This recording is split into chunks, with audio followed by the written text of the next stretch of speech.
ఈరోజు మరొక మందిరాన్ని మీ ముందు తీసుకొస్తాను.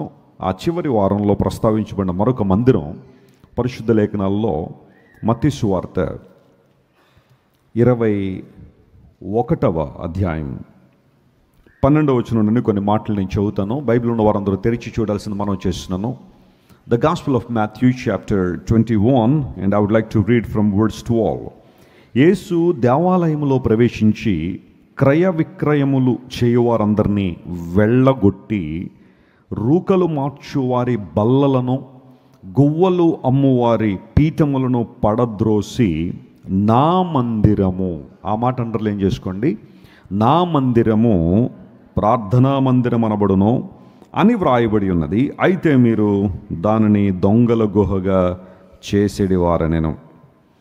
మత్తయి సువార్త 21వ అధ్యాయంలో పరిశుద్ధాత్మ దేవుడు మన ముందుకు తీసుకొస్తున్న 3వ మందిరం నా మందిరము. చెప్పండి, ఏ మందిరం అంటది?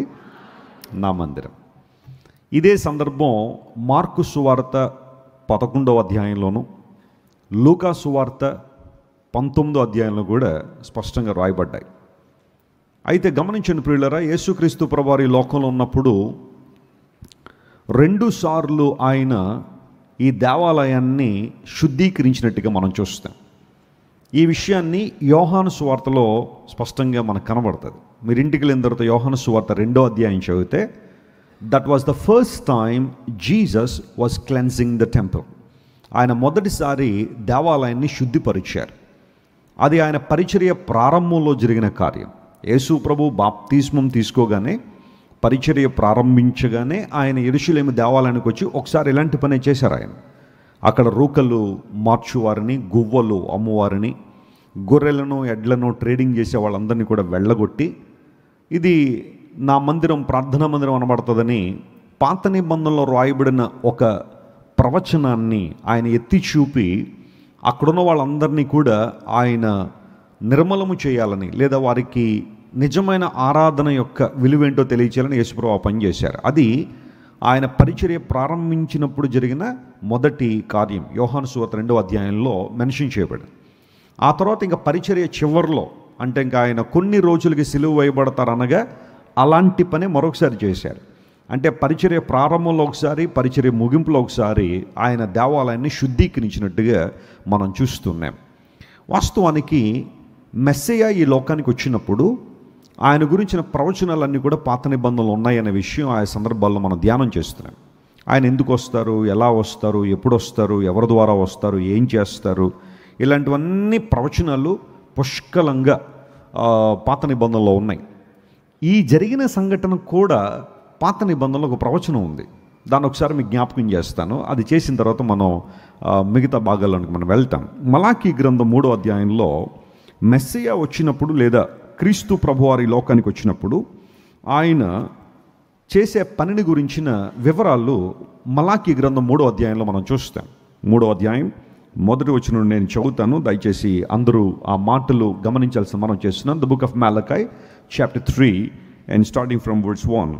ఇదిగో నాకు ముందుగా మార్గము సిద్ధపరచుటకై నేను నా దూతను పంపుచున్నాను.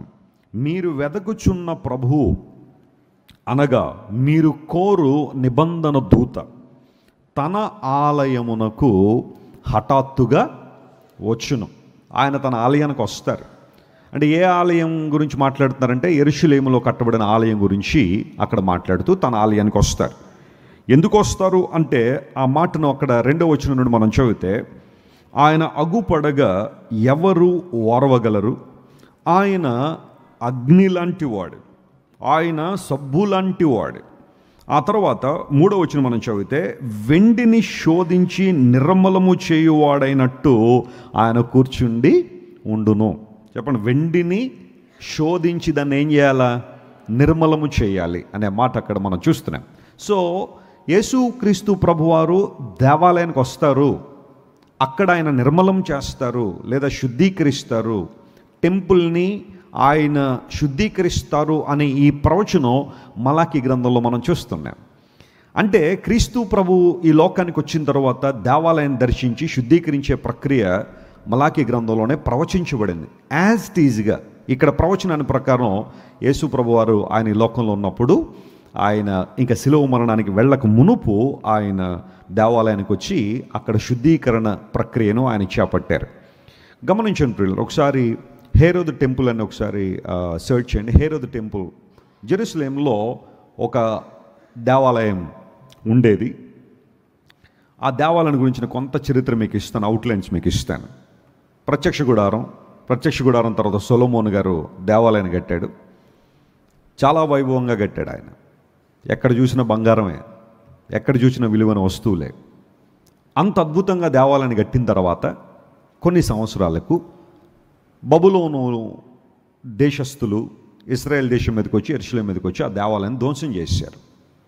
అంత వైభవమైన దేవాలయాన్ని, అంత గొప్ప దేవాలయాన్ని వారు ధ్వంసం చేసిన తర్వాత 70 సంవత్సరాలు గతించిన తర్వాత మరలా బబులోను చెర నుండి తిరిగి వచ్చిన జెరుబ్బాబెలు మరియు యెహోషువ ఇలాంటి వారి నాయకత్వంలో మరలా మందిరం కట్టారు. దాన్ని సెకండ్ టెంపుల్ అని పిలిచారు, రెండవ మందిరం అని. మొదటి మందిరం ఏమో సొలొమోను గారు కట్టారు, ఇది రెండవ మందిరం.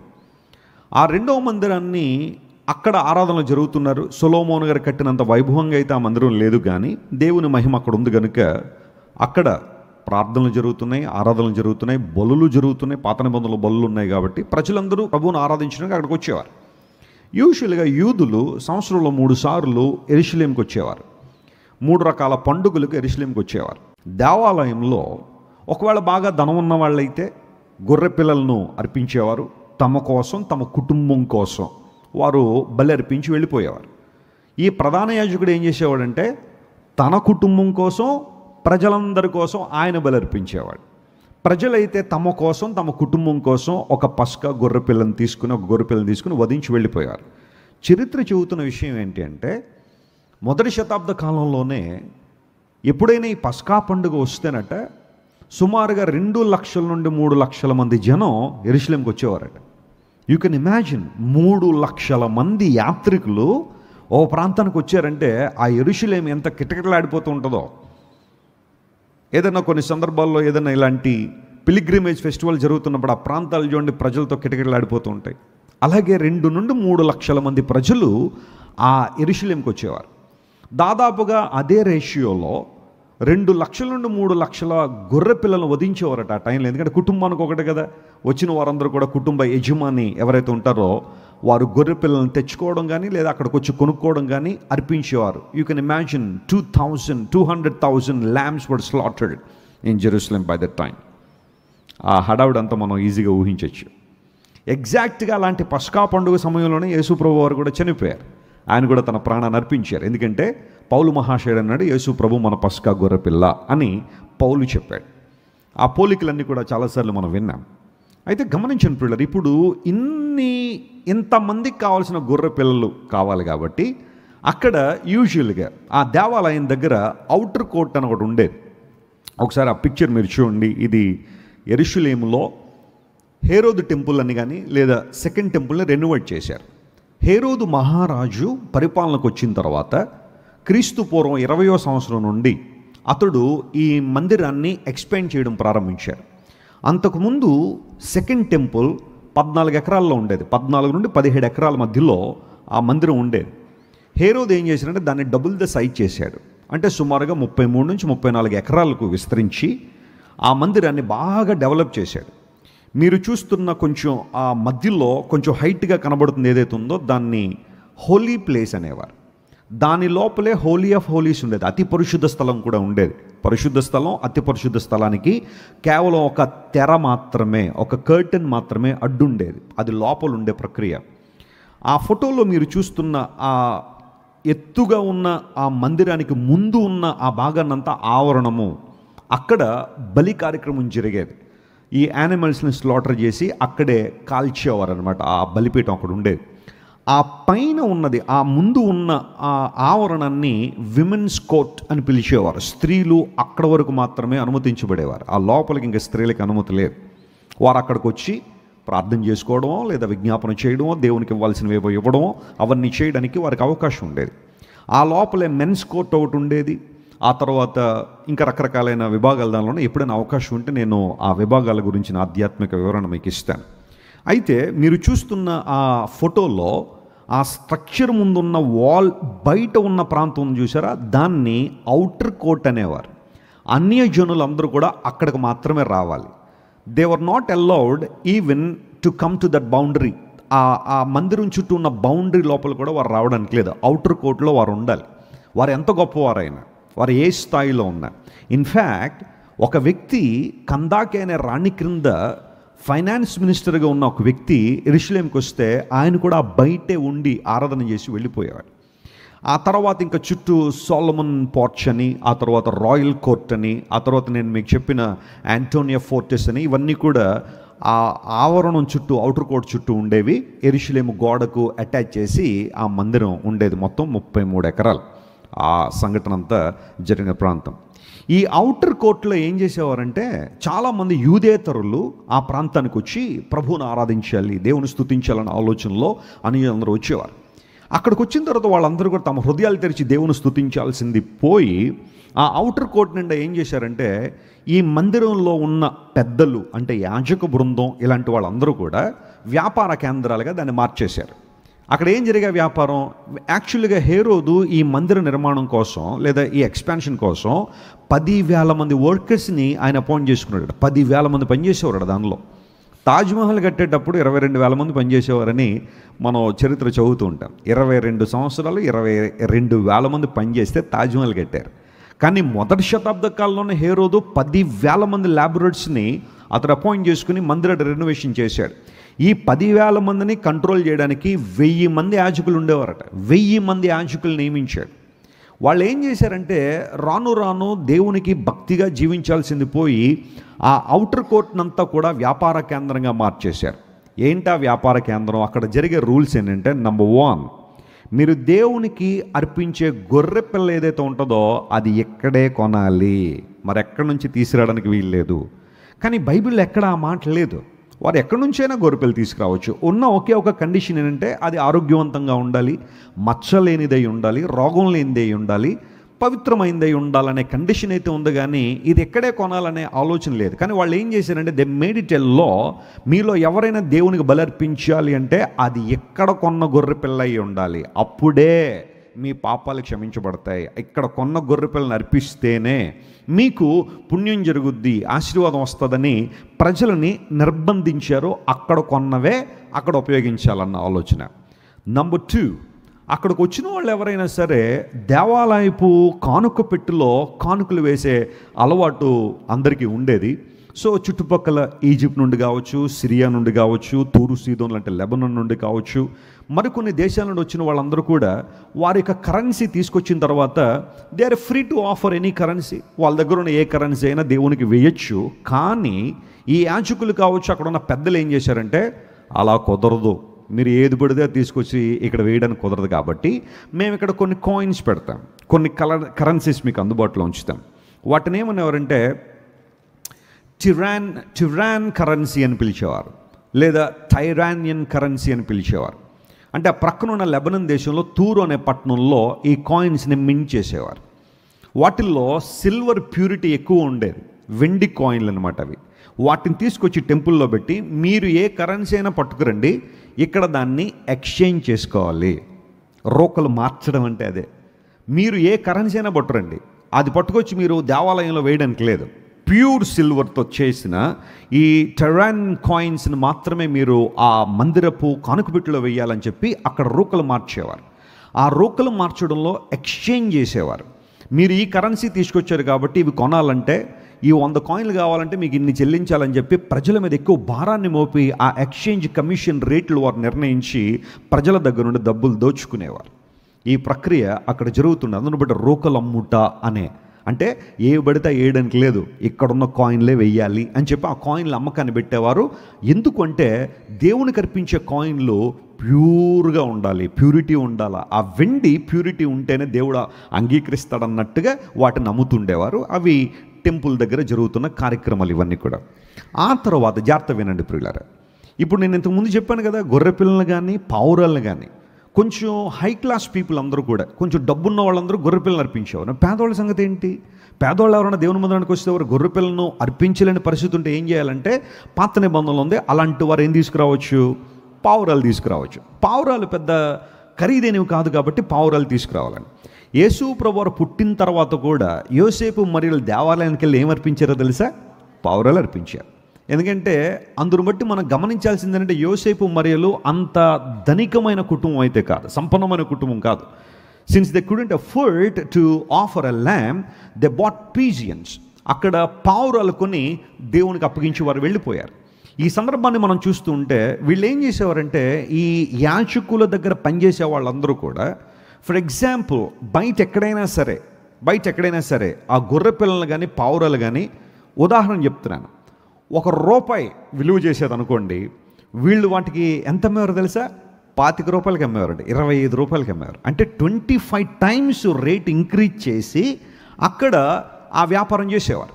కొంతమంది ప్రజలు వచ్చి అడిగేవారు, సార్ ఇది బయట ₹1 కదండి, మీరు ₹25 పెడుతున్నారు, 25 టైమ్స్ ఇంక్రీజ్ చేశారు, ఏంటి సంగతి అంటే, మాట్లాడకు నువ్వు, మళ్ళా మేము చెప్పింది ఇక్కడ జరగాల, నువ్వు ఇలా అర్పిస్తేనే దేవుడు అంగీకరిస్తాడు, ఇదే అప్రూవల్ అని చెప్పి రూపాయికి ₹25 వసూలు చేసి 25 టైమ్స్ ఇంక్రీజ్ చేసి పావురాలను గొర్రెలను అమ్ముతూ ఉంటే ప్రజలందరూ విసిగిపోయేవారు.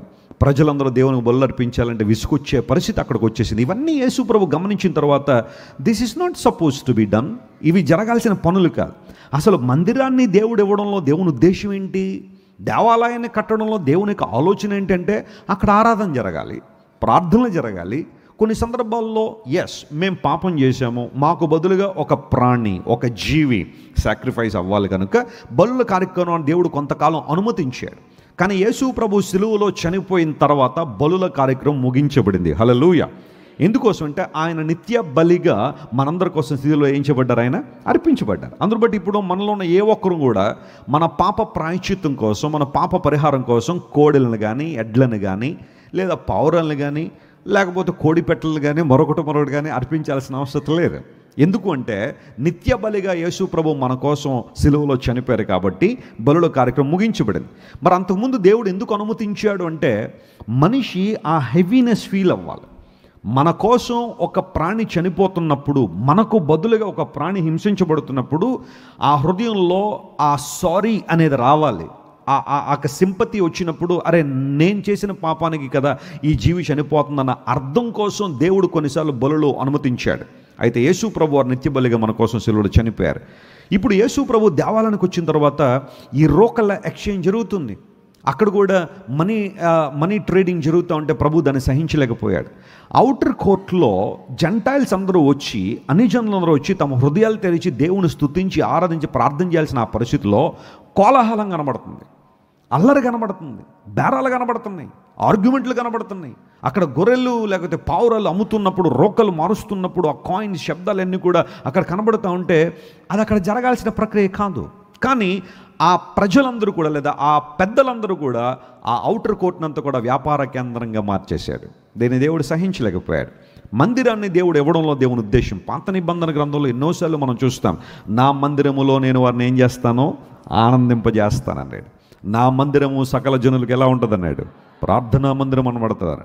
నా మందిరములో లేదా నీ మందిరములో సమృద్ధి వలన వారు ఏం పొందుతున్నారు? సంతృప్తి పొందుచున్నారన్నాడు. నీ మందిరంలో జీవపు ఓట కలదు అన్నాడు బైబిల్లో. నీ మందిరములో నివసించువారు ధన్యులు, వారు నిత్యము నిన్ను ఏం చేస్తారు? సో ఇది కదా దేవుడు మందిరాన్ని ఎందుకు ఇచ్చాడు, ఆలయాన్ని ఎందుకు ఇచ్చాడు, ఉద్దేశం అది కదా. అయితే ఇక్కడ ఆ ఉద్దేశం తప్పిపోయింది, ఆ ఉద్దేశం నెరవేరడంలా. ఆ లోపల పరిశుద్ధ స్థలంలో, అతి పరిశుద్ధ స్థలంలో మంచి కార్యక్రమాలు జరుగుతున్నాయి. అవుటర్ కోర్ట్ అంతా కూడా కోలాహలంగా నింపబడి అల్లరితోనూ అక్కడికి వచ్చిన ప్రజలందరూ కూడా విసిగిపోయే పరిస్థితి ఉన్నప్పుడు యేసు ప్రభు వారు తాళ్లతో ఏం చేశారట? ఆయన కొరడ చేశారట. చేసి అక్కడున్న వారిని, రోకలమ్మ వారిని, పావురాలమ్మే పీటలను పడద్రోసి వారందరినీ బయటికి నెట్టివేశాడు ఆయన. అక్కడ ఎవరిని గాయపరిచినట్టయితే మనం చూడం. ప్రభు చేతిలో ఏదో ఆయుధం ఉందనో, లేకపోతే ఆయన ఆయుధం తీసుకుని ఇబ్బంది పెట్టాడు నేను చెప్పను, కానీ వాళ్ళు బయటికి పంపించడానికి యేసు ప్రభు ఆ కొరడా తీసుకున్నాడే కదా. ఎవరినో గాయపరిచినట్టయితే మనం బైబిల్లో మనం చూడం. ఆయన ప్రేమతోనే ఆ పని చేశాడు. నూతన నిబంధనలో దేవుడు కొన్నిసార్లు మనల్ని గద్దించిన ఆ గద్దింపులో కూడా ఏముంటుంది? ప్రేమే ఉంటుంది. ప్రేమతోనే ఆయన మనల్ని గద్దిస్తాడు. సో యేసు ప్రభు ఆ పనిని అక్కడ చేసి నా మందిరమో ప్రార్థనా మందిరం అనబడును అనే మాటను యేసు ప్రభు సెలవిచ్చారు. సో ఈ మాటకు జాగ్రత్తగా మనం పరిశీలన చేస్తే పాత నిబంధన గ్రంథంలో మనందరం ఆల్రెడీ మాట్లాడుకున్నాం. యెషయా గ్రంథం 56వ అధ్యాయం 7వ వచనంలో ఆ మాటను మనం చూస్తాం. చూడండి, the book of Isaiah chapter 56 and verse 7. దానిలో రాయబడిన మాట ఇది. నా ప్రార్థనా మందిరములో వారిని నేను ఏం చేస్తాను? ఆనందింపజేసేదను. నా బలిపీఠం మీద వారు అర్పించే దహన బలులను నాకు అంగీకారములు అవుతాయి. నా మందిరము సమస్త జనులకు ప్రార్థనా మందిరం అనబడును. స్తోత్రం చెప్పండి, హల్లెలూయా. నా మందిరము సకల జనులకు ఏమవుతుందట? అదే మాట యేసు ప్రభు ఇక్కడ ఏం చేస్తున్నాడు? ఆయన మాట్లాడుతున్నాడు. ఒక మంచి విషయం ఏంటంటే, ప్రభు అని యేసయ్య ఆయా సందర్భాల్లో లేఖనాలను ఉదహరించి మాట్లాడారు. స్తోత్రం చెప్తా ఒకసారి. ఆయన లేఖనాలను ఆయనే కదా ఇచ్చారు. ఆ మాటలు మరొకసారి యేసు ప్రభు గుర్తు చేసి, నా మందిరము సకల జనులకు ఏమవుతుంది? ప్రార్థనా మందిరం అనడం. కానీ మీరు దాన్ని ఎలా మార్చారు? దొంగల గుహగా. దేవుని ఉద్దేశం ఒకటైతే మనుషులు వాటిని ఎలా మార్చాడట? దొంగల గుహగా మార్చాడు. మరి దీనికి కూడా ఒక ప్రొఫెసీ కానీ లేదా ఒక మాట ఏమన్నా ఉందా అంటే ఉంది బైబిల్లో. ఇర్మియా గ్రంథం 7వ అధ్యాయం 11వ వచనం. The book of Jeremiah chapter 7 and verse 11. దానిలో రాయబడిన మాటను ఒకసారి పరిశీలించేద్దాం. చూడండి, ఇర్మియా గ్రంథం 7:11 చదువుతున్నారు. నాది అని చాటబడిన ఈ మందిరము మీ దృష్టికి దొంగల గుహ అయినదా? చెప్పండి, ఎలా అయిపోయింది? దొంగల గుహ అయినదా? ఆలోచించుడి. నేనే ఈ సంగతి కనుగొనుచున్నాను. ఇదే యెహోవా వాక్కు. ఈ సంగతి కనుగొన్నది నేనే. నాది అని చాటబడిన ఈ మందిరము, ప్రార్థనా మందిరము ఎలా మార్చబడింది? దొంగల గుహ అయిపోయింది. ఈ సంగతి నేనే కనుగొన్నాను. దేవాలయాన్ని దూరంగా చూస్తున్నప్పుడు అందరూ అనుకుంటున్నారు అక్కడ చాలా అద్భుతమైన కార్యక్రమాలు జరిగి ఉండొచ్చేమోనని. కానీ ప్రభు అని యేసే గుర్తించాడు, ఇక్కడ ప్రార్థనా మందిరం అనబడాల్సిన ఈ దేవాలయం దొంగల గుహగా మారిపోయింది. దీన్ని నేను వెండిని నిర్మలము చేయనట్లుగా నేను ఏం చేయాలా? నిర్మలం చేయాలి. యూదుల ఎక్స్పెక్టేషన్ ఏంటి అంటే, వారి యొక్క కనిపెట్టే అనుభవం లేదా వారి యొక్క ఎక్స్పెక్టేషన్ ఏంటంటే, క్రీస్తు ప్రభు వచ్చినప్పుడు దేవాలయాన్ని ఏం చేయాలా? శుద్ధీకరించాలని. అంతకు ముందు కూడా కొన్ని సందర్భాల్లో దేవాలయ శుద్ధీకరణ కార్యక్రమాలు జరిగాయి. మీరు ప్రకటన గ్రంథాన్ని నేను చెప్పినప్పుడు ఎవరైనా ప్రకటన గ్రంథం యొక్క ఆ సిరీస్ కనుక మీరు ఫాలో అయ్యి ఉంటే, నేను యాంతియోకస్ ఎపిఫానస్ అని ఒక రాజు గురించి మాట్లాడాను నేను. అతడు గ్రీసు దేశానికి సంబంధించిన రాజు. యెరూషలేమును క్యాప్చర్ చేసుకుని దేవుని మందిరంలో జ్యూస్ అనే ఒక విగ్రహాన్ని పట్టుకొచ్చి అక్కడ పెడతాడు. ఎక్కడైతే దేవుని మందిరంలో ఆరాధన జరగాలో, ఇదే పరిశుద్ధ స్థలంలో ఎక్కడైతే ఆరాధన జరగాలో అక్కడ వారు ఆరాధించి ఒక దేవుని తీసుకొచ్చి అక్కడ నిలబెట్టేస్తారు. అంత మాత్రమే కాకుండా దేవుని ఆలయంలో ఆవరణంలో పందిని బలిగా అర్పించే ప్రక్రియ జరుగుతున్నప్పుడు అక్కడ కొంతమంది దేవుని బిడ్డలు తిరుగుబాటు చేసి, నీవు చేస్తుంది సరైనది కాదని తిరుగుబాటు చేశారు. మక్కబీయుల కాలం అని పిలుస్తారు. ఆ కాలంలో ఒక యాజకుడు, అతను కొంతమంది కుమారులు, వీరందరూ కలిసి తిరుగుబాటు చేసి అతని మీద విజయం సాధించిన తర్వాత దేవాలయాన్ని శుద్ధీకరించిన కార్యక్రమం జరిగింది. అది ఎపిఫానస్ కాలంలో జరిగిన కార్యం అది. ఆ తర్వాత పాంపే అనబడే మరొక వ్యక్తి కాలంలో కూడా దేవాలయాన్ని శుద్ధి చేశారు. మూడవసారి ఇక్కడ యేసు ప్రభు వారు ఆయన లోకానికి వచ్చి ఆ పని చేయడం ద్వారా ప్రభువు కొన్ని సందేశాలు మనకి ఇవ్వాలని ఆశపడ్డారు. నంబర్ 1, జాగ్రత్తమేనండి, యేసు ప్రభు దేవాలయాన్ని శుద్ధీకరించడంలో ఆయన నేర్పించాలనుకున్న మొదటి పాఠం ఏంటో తెలుసా? మానవ హృదయాన్ని యేసు ప్రభు శుద్ధీకరించేంతగా ఈ లోకంలో మరెవ్వరూ శుద్ధీకరించలేరు. స్తోత్రం చెప్దాం ఒకసారి, hallelujah. He came to this world to purify our hearts, to make our hearts pure. మన హృదయాలు శుద్ధీకరించబడాలి. ప్రార్థన ఆరాధన జరగాల్సిన ఈ హృదయంలో దొంగల గుహగా మారిపోయే దేవునికి అవమానం తీసుకొచ్చే కార్యాలు జరుగుతున్నాయేమో, అందును బట్టి వాటిని శుద్ధీకరించాలనే యేసు ప్రభువుకు ఆలోచన. రెండవ మాట ఏంటి అంటే, ఆయన మొదటిసారిగా దేవాలను శుద్ధీకరిస్తున్నప్పుడు శాస్త్రులు పెద్దలు పరిచారకులు అందరూ వాళ్ళు వచ్చి యేసు ప్రభుతో ఆర్గ్యుమెంట్ చేశారు. ఏమనంటే, ఈ పనులన్నీ చేయడానికి నీకున్న అధికారం ఏంటి? నువ్వెందుకు చేస్తున్నావు ఈ పనులు? మాకేదైనా ఒక సూచక్రియను చూపించు, ఏదైనా ఒక సైన్ మాకు ఇవ్వి అంటే యేసుప్రభు వారు అన్నారు, ఈ దేవాలయాన్ని పడగొట్టి మీరు దేవాలయాన్ని పడగొట్టండి, 3 రోజుల్లో నేనేం చేస్తాను, దాన్ని కడతానన్నాడు. ఆయన తిరిగి లేవనెత్తుతాను అని దేవుడు చెప్పాడు. వెంటనే వాళ్ళు ఒకరిని చూసి ఒకరు నవ్వుకున్నారు. 3 రోజుల్లో ఈ దేవాలయాన్ని కట్టేస్తావా? Don't you know 10,000 labourers are working. 10,000 మంది లేబరర్స్ పనిచేస్తూ ఉన్నారు. 1000 మంది యాజకుల పర్యవేక్షణలో ఈ కార్యక్రమాలు జరుగుతున్నాయి. దాదాపుగా ఈ సంఘటన AD 30లో జరిగితే అప్పటికి 46 సంవత్సరాల నుండి దేవాలయాన్ని కడుతున్నారు.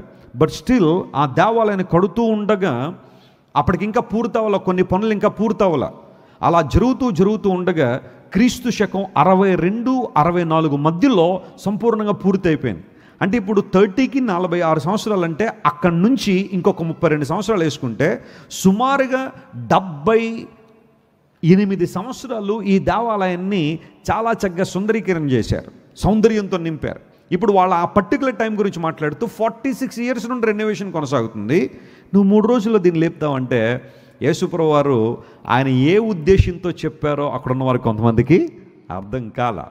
ఆయన తన దేహం అనే ఆలయాన్ని గురించి మాట్లాడారని, తన జీవితాన్ని గురించి మాట్లాడారని, ఆ తర్వాత యేసుప్రభు 3వ రోజున మరణాన్ని జయించి తిరిగి లేచిన తర్వాత శిష్యులు ఏం చేశారట, గ్రహించారు. అంటే ఈ దేవాలయాన్ని పడగొట్టండి 3 రోజుల్లో కడతానని ఆ దేవాలయాన్ని చూపించడంలో యేసుప్రభు తన పునరుత్థానాన్ని గురించి కూడా ప్రవచనాన్ని లేదా ఆ ప్రెడిక్షన్ యేసుప్రభు చెప్పారు. అంటే యేసుప్రభు ఏ పని చేసినా ఒక ఉద్దేశంతో, ఒక ప్రాముఖ్యమైన ఉద్దేశంతో చేస్తారనే విషయాన్ని మనం గుర్తించాలి. అందును బట్టే నా మందిరము ప్రార్థనా మందిరం అనబడుతుంది. దేవుని బిడ్డలారా, ఈ మందిరానికి మనం పేరు పెడితే ఈ పేరు ఏంటి అంటే, మొదటి మందిరం ప్రధాన యాజకుని మందిరం, ఆలోచన మందిరం. ఆ తర్వాత ప్రేతోరియం అనే మందిరానికి అపహాస్య మందిరం. ఇప్పుడు నా మందిరం ప్రార్థనా మందిరం అనబడితే దీనికి మనం ఆరాధన మరియు ప్రార్థన జరిగే మందిరము అనే పేరు మనం పెట్టాలి. ఇక్కడ దేవుని ఘనపరిచే కార్యాలు జరగాలి, దేవుని మహింపరిచే కార్యాలు జరగాలని లేఖనం చాలా చాలా స్పష్టంగా తెలియజేస్తూ ఉంది. మందిరము నాది అన్నాడు. స్తోత్రం చెప్పండి, హల్లెలూయా. ఇప్పుడు మందిరం అంటే కేవలం కట్టడ గురించి నేను మాట్లాడడం లేదు, కానీ మందిరంలో పాలిభాగస్తులైన మనందరం కూడా ఎవరికి చెందినవారం? దేవుని చెందినవారు, నమ్మిన వారు. స్తోత్రం చెప్దాం, హల్లెలూయా. నావారు, మీరు నావారు. ప్రభు అనేక సందర్భాల్లో ఆ మాటను ఆయన తెలియజేస్తున్నారు.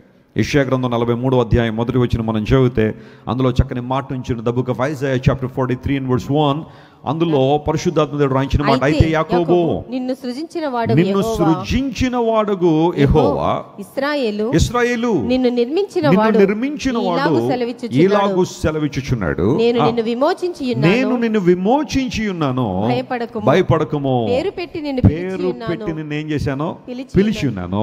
నీవు నా సొత్తు. నీవు నా సొత్తు అన్న చోట ఇంగ్లీష్లో ఏమన్నా తెలుసా?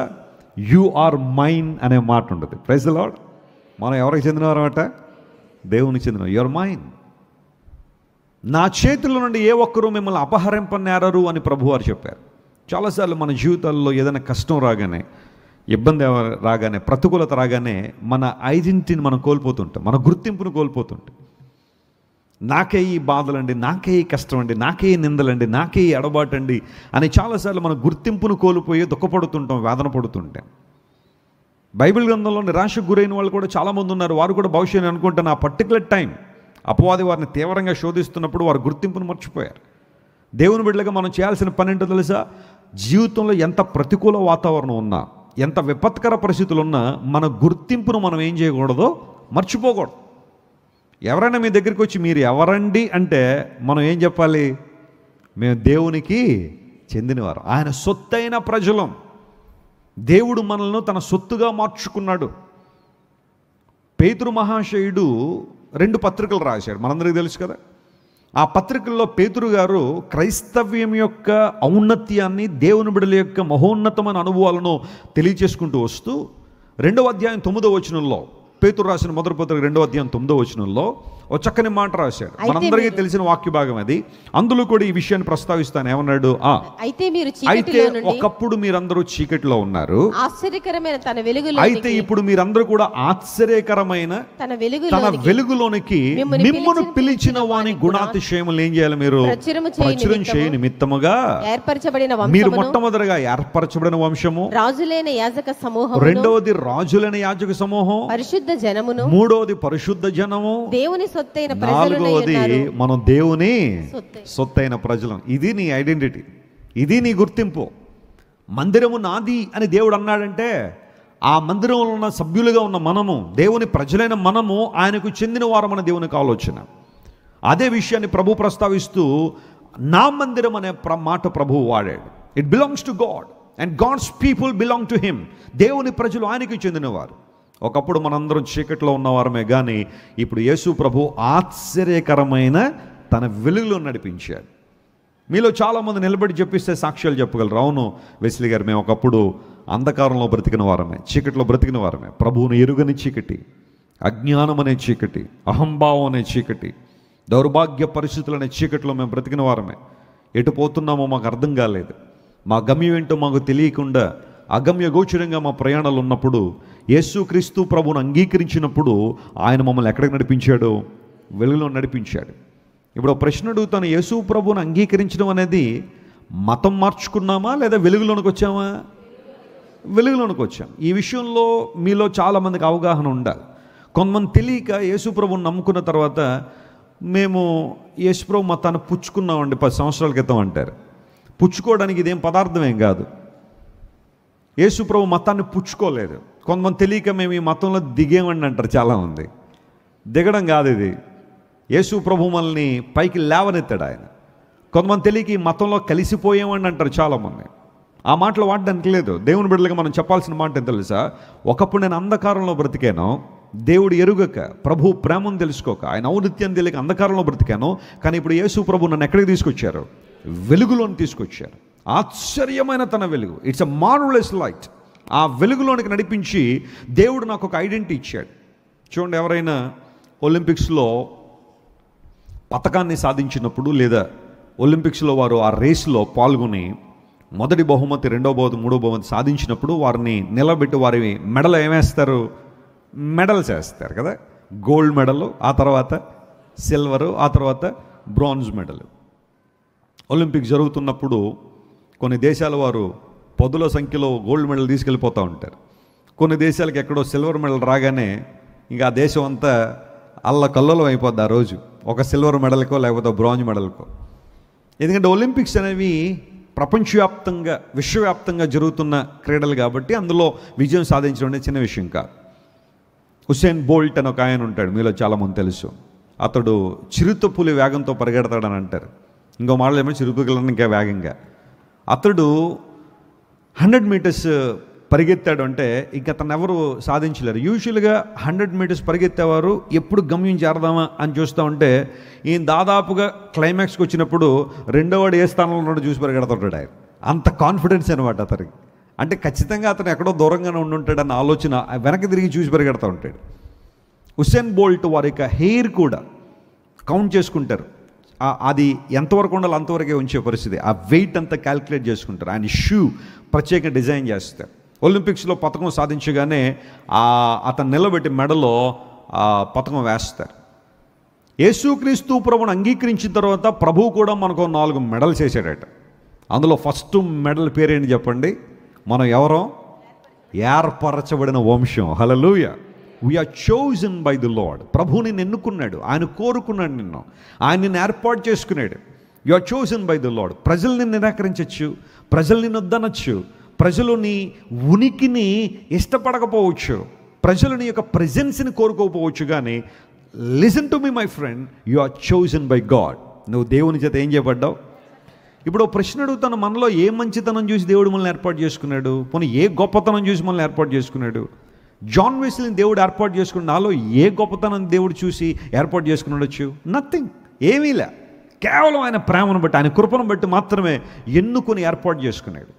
ఏప్రిల్ 7వ తారీఖున నా జీవితంలో ఎప్పుడూ నేను మర్చిపోలేను. In fact my whole family we praise God on this day. కరెక్ట్గా 24 సంవత్సరాల క్రితం ఈ రోజుకి మా కుటుంబం ఈ రోజున్న పరిస్థితి మామూలుగా లేదు. ఏం జరుగుద్దో తెలియని ఆందోళన, కలవరం మాలో ఉంది. హాస్పిటల్ చుట్టూ చాలామంది దేవుని ప్రజలతో పాటు మేము కూడా ఉన్నాం. దుఃఖం, వేదన. ఎందుకోసం అంటే ఈరోజు ఏప్రిల్ 7వ తారీఖు 2001వ సంవత్సరం మా నాన్నగారికి ఉదయకాలం హార్ట్ అటాక్ వస్తే హాస్పిటల్ తీసుకెళ్తే డాక్టర్ గారు అన్ని పరిశీలన చేసి 4 గంటలు, మ్యాక్సిమం 4 గంటలు, ఈ లోపలనే ఏదైనా అయిపోవచ్చు మీ నాన్నగారు, 4 గంటల కన్నా మీ నాన్నగారు ఎక్కువ బ్రతకరు అన్నారు. సార్ అలా అనకండి, ఏదన్నా ఇష్టమైతే, మీకు ఇష్టమైతే కొంచెం ఎక్స్పెన్సివ్ అయిన ట్రీట్మెంట్ చేయండి అని మా అమ్మగారు అడిగితే, అమ్మ నేను ఒక ఇంజెక్షన్ ఇస్తాను మీ భర్త గారికి, ఆ ఇంజెక్షన్ ఇచ్చిన తర్వాత వామిటింగ్ అవ్వకూడదు. వామిటింగ్ అయ్యింది అంటే ఇట్స్ అ బ్యాడ్ సైన్, ఖచ్చితంగా ఆయన చనిపోతారు, ఇంకా ఎవరు ఆపలేరు ఆ మరణాన్ని. ఆ వామిటింగ్ అవ్వకుండా కనుక ఉంటే ఏమన్నా హోప్స్ ఉంటాయి అనగానే మా అమ్మగారు అన్నారు, సార్ ఇచ్చేసేయండి సార్. ఎంత ఉంటుందండి ఇంజక్షన్? 6,500, 2001 సంవత్సరంలో 6,500 ఇంజక్షన్ అంటే చాలా ఎక్కువే. గబగబా డబ్బులు అక్కడ ఇక్కడ సమకూర్చి 6,500 సమకూర్చి డాక్టర్ గారి చేతిలో పెడితే ఇంజక్షన్ చేసిన 10 మినిట్స్కి వామిటింగ్ అయిపోయింది. నేను మా అమ్మగారు ఎక్కడ ఉన్నాం ప్రక్కనే. పెద్ద వామిటింగ్ చేసుకున్నారు మా నాన్నగారు. వెంటనే మా ఇద్దరికి చేతులు వణికేసాయి. డాక్టర్ గారు చెప్పారు ఇది బ్యాడ్ సైన్ అని, వామిటింగ్ అవ్వకూడదని. మళ్ళీ వామిటింగ్ అయింది. ఇంకా నాన్నగారు దక్కర అనుకున్నాం. 4 గంటల వ్యవధిలో జరిగిన ఒక అద్భుతం అంటూ ఏదైనా ఉంది అంటే నా జీవితాన్ని సంపూర్ణంగా ప్రభువుకి అప్పగించాను. ఆ హాస్పిటల్లోకి వెళ్ళి నా 2 చేతులు ప్రభు వైపు చాపి, దేవా అంటే అప్పుడు నా 19 సంవత్సరాలుగా తెలియని మాటలు కొన్ని చెప్పేశాను అనుకోండి. ఈ రోజు నుండి ఒకవేళ మా ఇంట్లోంచి ఒక వ్యక్తి నీ రాజ్యంలో కావాలనుకుంటే మా నాన్నగారిని వదిలేసి నన్ను తీసుకో ప్రభువా. ఎందుకంటే నా వల్ల ఏం ఉపయోగం ఉంది? నా ఫ్యామిలీలో నా వల్ల ప్రయోజనం ఏం లేదు. మా నాన్నగారు అనేక మంది ప్రయోజనకరంగా ఉన్నారు. ఒకవేళ మా ఇంట్లోంచి ఒక రిప్రజెంటేషన్ ఈరోజు హెవెన్లో ఉండాలి అని నువ్వు అనుకుంటే నన్ను తీసుకుని మా నాన్నగారిని వదిలేసాయి. అది తెలుసో తెలియక నేను చేసిన ప్రార్థన అది. కానీ ఆ తర్వాత దేవుడు ఇచ్చిన ప్రేరేపణ బట్టి నేను చేసిన ప్రార్థన, ప్రభువా ఒకవేళ నన్ను బ్రతికిస్తే మా కుటుంబంలో అద్భుతం చేస్తాను, నా జీవితం అంతా నేను సేవ చేస్తాను, వెనుతిరగకుండా నీ కొరకు వాడబడతానని నా 19వ ఏట ఆ రోజు నా జీవితాన్ని ప్రభువుకు అప్పగించాను. మా అక్క మా తమ్ముడు ఇద్దరు కూడా ఎగ్జామ్స్ కోసం కోర్స్ నాకు కూడా ఎగ్జామ్స్ ఉన్నాయి ఆ రోజు. కానీ నేను మరి పెద్ద కుమారుడిగా ఆ రోజు ఎగ్జామ్ స్కిప్ చేయాల్సిన పరిస్థితి వచ్చింది. హాస్పిటల్లో ఉండాల్సి వచ్చింది. మా అక్కని మా తమ్ముడు కూడా ఉంటానంటే నేనే పంపించాను, మీరు వెళ్ళండి ఎగ్జామ్ రాసి వచ్చేయండి త్వరగా, ఏం పర్లేదు ప్రార్థన చేద్దామని. వారిద్దరూ వెళ్ళారు, ఎగ్జామ్స్ రాసుకున్నారు. నేను హాస్పిటల్లో ఉండిపోయాను. మా అమ్మగారు ఉన్నారు, సంఘ పెద్దలు కొంతమంది సంఘ బిడ్డలు ఉన్నారు. ఆ రోజు నేను చేసిన ఆ పని బహుశా ఎవరికి తెలియదు, ఎందుకంటే ఆ హాస్పిటల్లో నేను ఒక్కడే ఉన్నాను. కానీ దేవుడు ఆ 19 సంవత్సరాల యవనస్తుడు ప్రార్థన దేవుడు విన్నాడు. ఈ రోజుకి ఒక అద్భుతం. మా నాన్నగారిని చూసిన డాక్టర్ గారు ఎప్పటికీ అంటూ ఉంటారు, మీరు ఒక వాకింగ్ మిరకల్ అని. 24 సంవత్సరాలు దేవుని మహాకృపను బట్టి 4 గంటలు, కేవలం 4 గంటలు అని డాక్టర్ చెప్తే పరమ తండ్రి ఇప్పటికి ఎన్ని సంవత్సరాలు? 24 సంవత్సరాలు. కాసేపటి క్రితం నాన్నగారితో మాట్లాడాను ఫోన్లో. ఆయన హైదరాబాద్లో ఉన్నారు. నిన్న హైదరాబాద్లో దేవుని వాక్యం అందించడానికి ఫోన్లో మాట్లాడి we recollected all those things and praised God. దేవుని స్తుతించిన అనుభవం. మా అమ్మమ్మ గారితో దేవుడు మాట్లాడుతూ ఒక రోజున ఆమె బ్రతుకున్న రోజుల్లో, అమ్మ ఏప్రిల్ 7వ తారీఖును మర్చిపోకండి అమ్మా అని ప్రభు చెప్పాడట. ఏప్రిల్ 7వ తారీఖును మర్చిపోకండి, ఎందుకంటే అంతా అయిపోయింది. ఇంకా ఆ రోజు మా నాన్నగారి పరిస్థితిని చూసి మాకు తెలిసిన ఒక ఆమె ఒక సామెత చెప్పింది. ఏంటో తెలుసా? ఒక బస్తా మోయలేని వీరు బియ్యం బస్తాలు మోయగలరా అని మాట్లాడేశారు ఆల్రెడీ అప్పుడే. అంటే కంక్లూజన్కి వచ్చారు. ఈ రోజుతో ఈ కుటుంబం అయిపోయింది, ముగింపు అయిపోయింది. ఇంకా వీళ్ళు లేవనెత్తబడలేరు. ఎందుకంటే కుటుంబానికి ఆధారం మా తండ్రి గారు. ఆయన గతించిపోతే ఇంకా కుటుంబం చెల్లాచెదరైపోద్ది, ఎటుపోతారో తెలియదు అన్నట్టుగా భావించి ఒక బస్తా మోయలేని ఈ కుటుంబం బియ్యం బస్తాలు మోస్తుందంటే ఇప్పటికీ ఆ కుటుంబం ఉంది. మేము ఎన్నెన్ని మోస్తున్నామో చూస్తున్నారు వాళ్ళు. దేవుడు నా మనస్తోత్రం కలిగినగాక. దేవుడు ఎన్ని మోయిపిస్తున్నాడో చూస్తున్నారు. దేవుడు ఎంతగా ఈ పరిచయను అభివృద్ధి చేశారో, ప్రపంచవ్యాప్తంగా ఎంతమంది ఈ పరిచయం దేవుని పొందుతున్న కుటుంబాన్ని, మా కుటుంబాన్ని చూసి వారు నిజంగా ప్రభువుని స్తుతిస్తూ ఉన్నారు. ఎందుకు మాట చెబుతున్నాను తెలుసా? You are chosen by God. నువ్వు దేవుని చేత ఎన్నుకొనబడ్డావు. ప్రజలు నిరాకరించారు, నువ్వు బాధపడక్కర్లా. కానీ దేవుడిని ఏర్పాటు చేసుకున్నాడు. Do what ever you want to do for God. నువ్వు దేవుని కోసం ఏం చేయాలనుకుంటావు చేయి. ఎన్ని రిజెక్షన్స్ వచ్చినా, ఎన్ని రకాలైన హ్యూమిలియేషన్స్ వచ్చినా, ఎన్ని రకాలైన ఇన్సల్ట్స్ వచ్చినా నువ్వు ఏర్పరచబడిన వాడవని గుర్తించి దేవుని కోసం పనిచేయి. ప్రభువు నిన్ను బలంగా వాడుకుంటారు. హల్లెలూయా. రెండో రకమైన మెడల్ ఏంటి చెప్పండి? ఒకటి ఏర్పరచబడిన వంశం, రెండోది రాజులైన. It was a rare combination. Actually పాత నిబంధనలో ఆ కాంబినేషన్ చూడలేం మనం. ఒక రాజు యాజకుడిగా ఉండడం మనం చూడలేం. ఎందుకంటే రాజులందరూ కూడా మ్యాక్సిమం ఎక్కడి నుండి వచ్చారు చెప్పండి? ఏ గోత్రం నుండి వచ్చారు? యోధా గోత్రం నుండి వచ్చారు. యాజకులందరూ ఏ గోత్రం నుండి వచ్చారు? లేవి గోత్రం నుండి. రాజులు కొంతమంది బెన్యామిన్ గోత్రం నుంచి వచ్చారు. సౌలు ఎక్కడి నుండి వచ్చాడు? బెన్యామిన్ గోత్రమే. అయితే most of the Kings they came from the tribe of JUDA. కానీ లీవైట్స్ వారు ఒక ప్రత్యేకమైన గోత్రం, యాజకులు. ఒక యాజకుడు రాజు కలిసినట్టుగా లేదా ఒకే వ్యక్తి 2 బాధ్యతలు నిర్వహించినట్టుగా మనం చూడం. మెల్కీసెదెకును చూస్తాం ఆ కాంబినేషన్లో. కానీ ఆ తర్వాత మరలా ఆ రాజులని యాజక సమూహం అనే మాట మనకు కనపడదు. కానీ యేసు ప్రభు మనల్ని లోకానికి వచ్చి మనందరి కోసం తన ప్రాణం అర్పించి మనల్ని ఎలా చేశాడట? ఆయన రాజులంగా యాజకులంగా దేవుడు మనల్ని. యాజకుడు అంటే దేవుని ఆరాధించేవాడు, రాజు అంటే పరిపాలన చేసేవాడని. You are a king, you are a queen in the sight of God. Let me say you are a royal king. Praise the Lord. చెప్పండి, మనం ఏ king? Royal king. We have a royal blood line. యేసు క్రీస్తు ప్రభు రక్తం మనలో ప్రవహిస్తూ ఉంది. రాజులమే కానీ మనం దేనికి బానిసలమో కాదో. You are a king in the sight of God. You are not a slave to anybody. You are not a slave to anything. Live like a king. ఒక రాజుగా బ్రతుకు, ఒక రాణిగా బ్రతుకు. దేవుడు అదే చూస్తున్నాడు. రాజులని యాజక సమూహం. ఆ తర్వాత ఏమన్నాడు చెప్పండి? పరిశుద్ధ జనం, హోలీ నేషన్ అన్నాడు. క్రీస్తు రక్తం ద్వారా కడగబడిన వారు ఎలాంటి వారు? పరిశుద్ధులు. అపవిత్రమైన జీవితాల్లోంచి ప్రభు మనల్ని విడిపించి పవిత్రులుగా దేవుడు మనల్ని చేశాడు. And finally the Bible says you belong to God, a nation belonging to God. దేవునికి చెందిన వారము, ఆయన సొత్తైన ప్రజలం అనే మాట ఎప్పుడు మర్చిపోవద్దు ఈ మాటను. యెషయా 43:1 అదే మాట, నీవు నా సొత్తు అన్నాడు. పేతురు మరలా అదే విషయాన్ని ప్రస్తావిస్తూ మనం దేవుని సొత్తైన ప్రజలంగా ఉన్నాము అని ప్రభు పరిశుద్ధాత్మ ద్వారా పేతురు మాట్లాడాడు. దేవుని లేఖనానుసారంగా ప్రభు మాట్లాడుతూ నా మందిరము అని ప్రభు చెప్పడంలో దేవుడు మనందరినీ తన స్వాస్థ్యంగా, తన బిడ్డలుగా దేవుడు మనం మార్చుకున్నాడు. ఇప్పుడు మనము చేయాల్సిన పని ఏంటంటే, నా మందిరము ఏ మందిరం అనబడుతుంది అన్నాడు? ప్రార్థనా మందిరం. ఈ మందిరం మనకు నేర్పించే పాఠం అదే. మొట్టమొదటిగా దేవుని ఆరాధించువారం మనం, పరిస్థితులు ఏమైనా కానీ ప్రభువుని స్తుతించువారం. రెండవది ప్రార్థన చేసే అనుభవం. దేవాలయంలో జరగాల్సింది ప్రార్థన. పాత నిబంధన గ్రంథంలో మనం చూస్తే అనేక మంది దేవాలయంలోకి వచ్చి ఏం చేశారు? వారు ప్రార్థన చేశారు. దేవుడు ఆ ప్రార్థనలు ఏం చేశాడు? ఆలకించాడు. క్రైస్తవ జీవితానికి ప్రార్థన ఊపిరి లాంటిది అన్నాడు దేవుని సేవకుడు. చెప్పండి, ప్రార్థన ఎలాంటిది? ఊపిరి ఎప్పుడెప్పుడు తీసుకుంటాం? అప్పుడప్పుడా? ఆదివారమా? ఎవరైనా ఆదివారం ఊపిరి తీసుకున్న ఎవరైనా ఉన్నారు ఇక్కడ? ఎవరు లేరు. పోనీ ఓ ₹1,00,000 ఇస్తాను, 10 నిమిషాలు ఊపిరి తీసుకోవడం ఆపేయమంటే ఆపుతారా? ₹1,00,000 మీ బ్యాగ్లో పెట్టుకుని ఇంటికి వెళ్ళిపోండి వసీలి గారు, మేము మాత్రం ₹1,00,000 ఇస్తామని చెప్పి 10 నిమిషాలు ఊపిరి ఆపలేం. పోనీ ₹1,00,00,000 ఇస్తాను, పోనీ ఒక గంట ఆపేస్తామంటే ఒప్పుకుంటారా? అక్కర్లా. ఎందుకోసం? ఊపిరి అనేది నిరంతర ప్రక్రియ. ప్రార్థన కూడా క్రైస్తవునికి ఊపిరి లాంటిదే. అలా అని చెప్పి అన్ని పనులు ప్రక్కన పెట్టేసి ప్రార్థనలోనే కూర్చోమని కూడా అర్థం కాదు. అది మన హృదయం ఎప్పుడూ కూడా దేవునితో ఏమై ఉండాలి?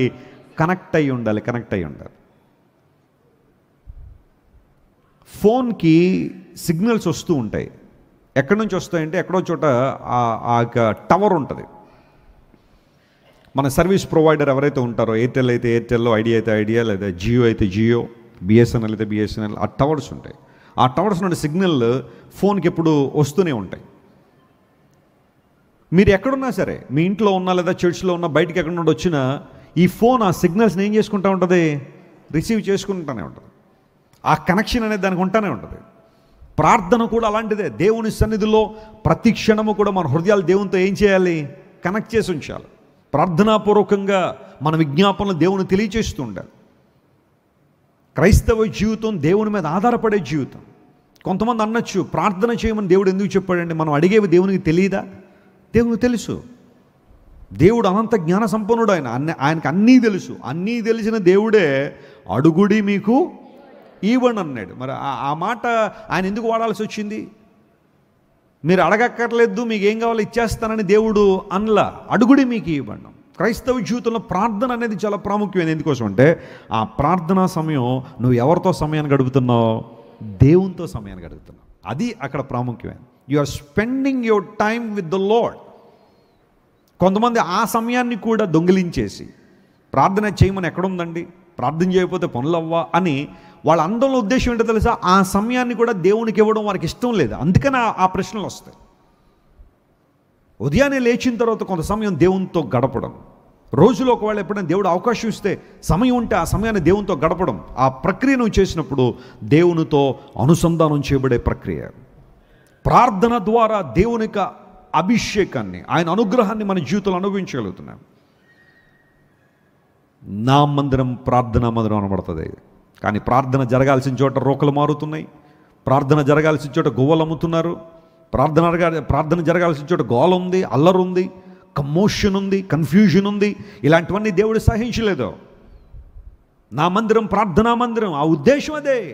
అక్కడ జరగాల్సింది ప్రార్థన. దేవునితో సహవాసం, అనుబంధం దేవునితో కలిగి ఉండడం. అలాంటి అనుభవాల్లో మనం ముందుకు సాగిపోదాం. దక్షిణ కొరియాలో దైవజనులు పాల్ యాంగిషో గారు ఆయన అద్భుతమైన పరిచయం చేశారు. సంఘం నానాటికి అభివృద్ధి పొంది లక్షలాది మంది సంఘ బిడ్డలు ప్రతి ఆదివారం దేవుని ఆరాధన చేస్తూ ఉంటారు. నేను సౌత్ కొరియా వెళ్ళినప్పుడు సోల్ అనే నగరంలో ఆయన పరిచర్య గురించి అనేక విషయాలు నేను తెలుసుకున్నప్పుడు ఎఫెక్టివ్ ప్రేయర్ మౌంటైన్ అని ఒక మౌంటైన్ ఉంటుంది. అక్కడ ప్రార్థనా కొండ అని పేరు పెట్టారు దానికి. చెప్పండి, ఏ కొండ అది? ప్రార్థనా కొండ. దానికి ఉన్న ప్రత్యేకత ఏంటంటే చాలామంది దేవుని బిడ్డలు 2 లేదా 3 రోజులు, కానీ అట్లీస్ట్ 1 డే ఆ ప్రార్థనా శిఖరానికి వెళ్ళిపోయి ప్రార్థన చేస్తుంటారట. They detach their lives from external things. లోక సంబంధన పనుల నుండి వారిని డిటాచ్ చేసేసుకుని ఆ ప్రేయర్ మౌంటైన్కి వెళ్ళిపోతారట.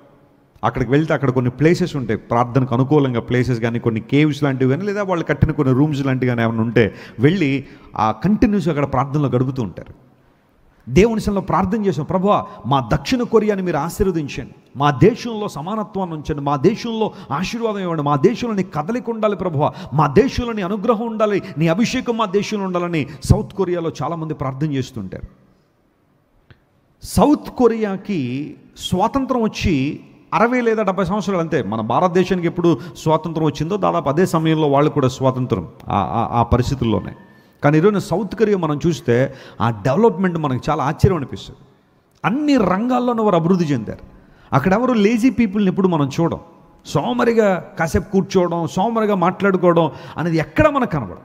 నేను సౌత్ కొరియా వెళ్ళిన తర్వాత అసలు వాళ్ళని చూస్తూ ఉంటే వాళ్ళు పనిచేసే విధానం కానీ, వాళ్ళు ఏదన్నా పని చేస్తే అది ఎలా ఉంటుందో నేను విన్నాను. మనం వాళ్ళకి ఒక సమయం చెప్పామనుకోండి, brother I want to meet you at 7 o'clock అంటే 6:45కి వచ్చి నిలబడతారు అక్కడ వాళ్ళు, లేదా అట్లీస్ట్ 6:50 కన్నా వచ్చి వారు నిలబడతారు. ఆ పంక్చువాలిటీ నాకు చాలా నచ్చింది. ఏ పనైనా సరే, చర్చ్ ఉదయం 8 అంటే కంప్లీట్ చర్చ్ అంతా 8 గంటలకు నిండిపోతుంది.